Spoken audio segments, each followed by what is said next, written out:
Greetings everyone and welcome back. This is Marco and today I want to share with you a project I've been working on for the past few months. FAE.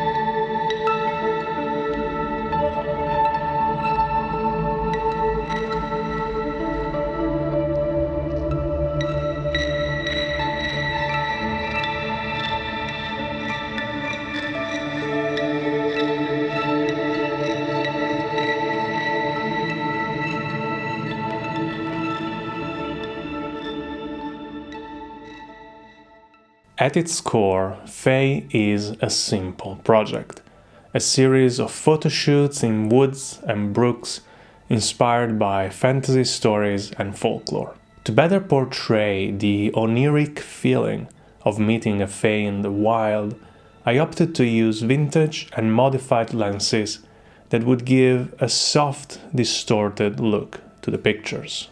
That means the subjects are often blurry, out of focus, even hard to recognize, and only occasionally clear and defined.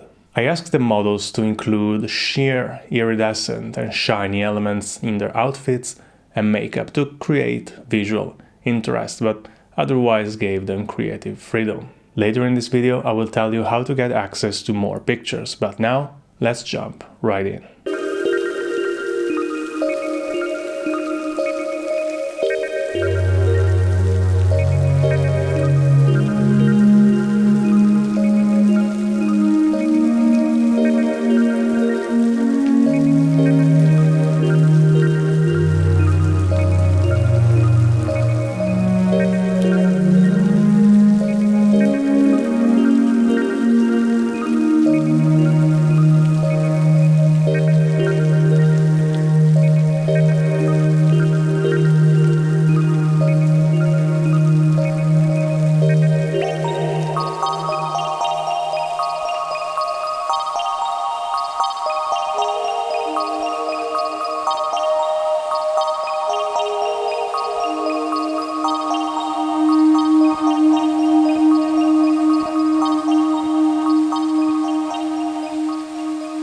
Elisabetta and I have known each other for at least a decade. You've seen her on the channel before, and she was part of the inspiration for this project.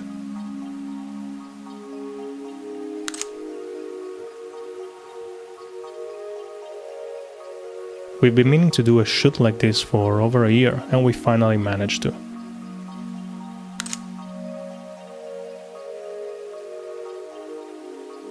We shot in July, around midday, 36 degrees and not a single cloud in the sky, but the water was pleasantly cool.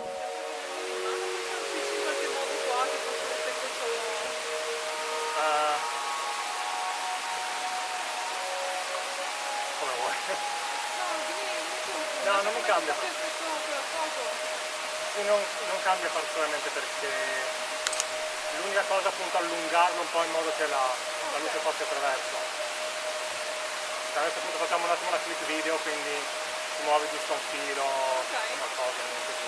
Anche magari ruoti un po', come qualcosa appunto come ti dico.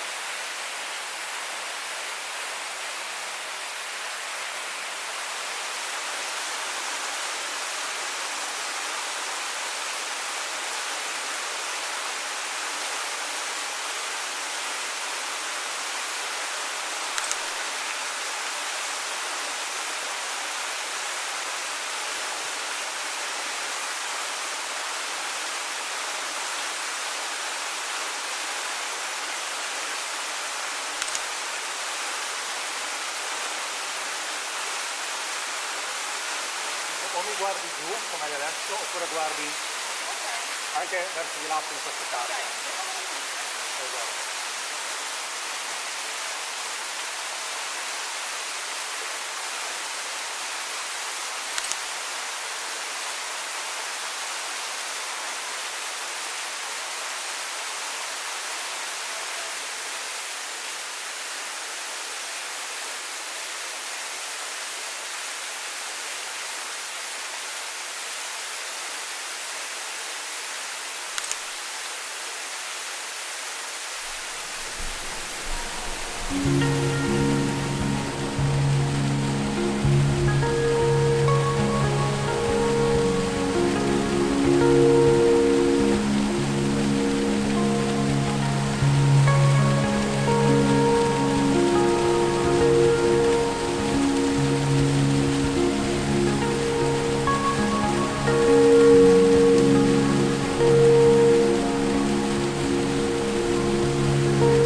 It was one of those days when the heat is just unpleasant. 38 degrees in the middle of August, but under the trees the water was cold and the breeze was flowing.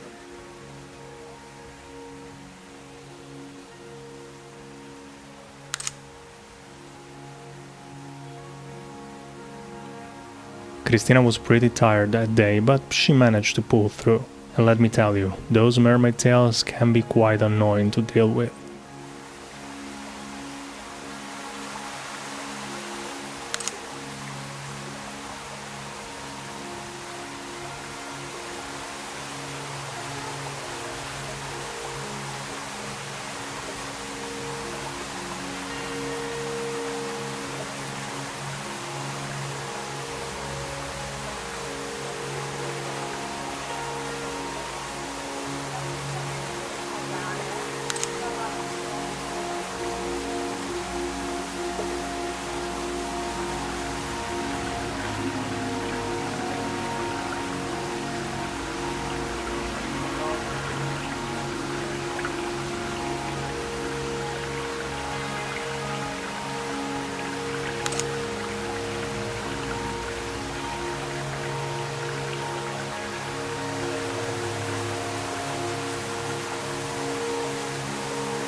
September came around bringing the rain, and temperatures dropped significantly. It was 22 degrees, humid and dark, and we had to rush a bit more than I would have liked to, but I'm still satisfied with the results. Nevertheless, Elena jumped straight into the water without hesitation.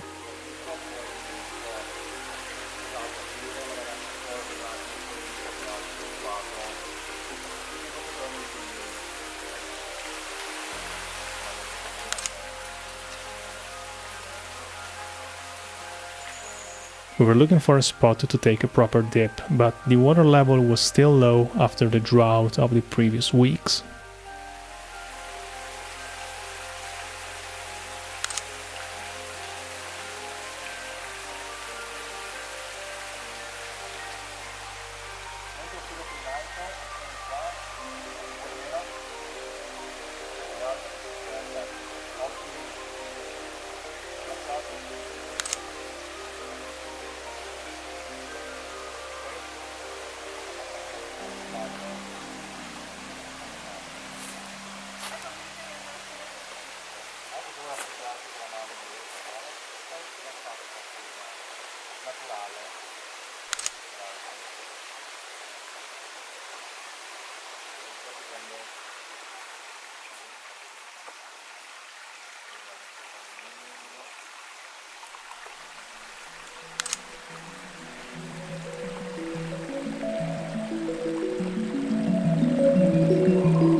I had already shot with Eleonora a couple times before, so I knew she has a distinctive expressiveness and way of looking through the camera, creating a pleasant contrast with Elena.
And by the way, we just about managed to finish shooting before it started raining again.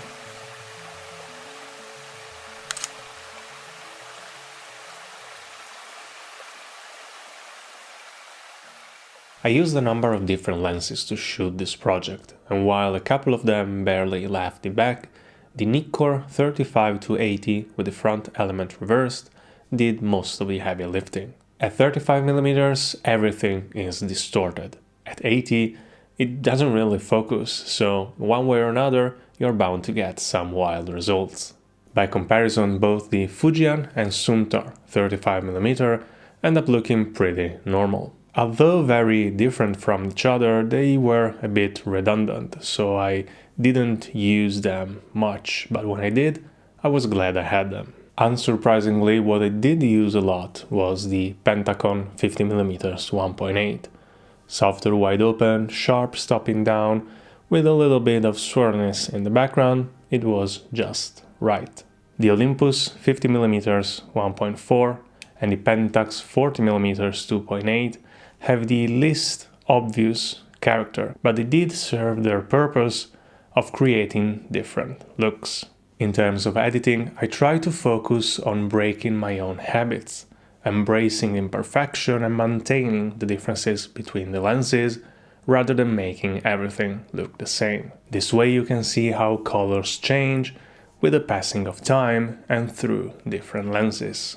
I knew from the start that I wanted a bright look, rather than the overused dark, moody, desaturated look often associated with fantasy. Part of that was done simply by choosing to shoot on summer days during the brightest hours, in locations with an abundance of specular highlights. The final touch was to add vibrance, brightness, and some color grading in post to achieve that surreal look.